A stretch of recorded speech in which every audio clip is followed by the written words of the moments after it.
بېشکه څه پکې تا خوټه څه کړه د شپې چې زغلول څه وایه په دې دغه کې هر دا بالا زو سره هر دا څه کیسه ده زو بالا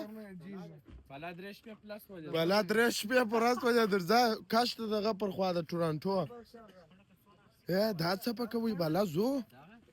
هر دا څه خر آلو دا اوس بالا زو څه پکو زولا دا کیسه خلاصه شه سما خلاصه او تاسو د ستوري را باندې بس په خیر ورسې او ولا اوس دا چې 100 بجې درې څلور بجې چې درواغ سي یا اوس په یو ساعت وګورای کې مو 100 بجې ساعت وګوره 100 بجې داوود ته ساعت وګوره داوود 12 بجې نو خدای خبر شو ته وره دا جوک چې په خیر ورسېږو هر دا څه علي تاسو کې کالیا غونډه زه ما غوندم د واز ته ولا شرط او شو یالته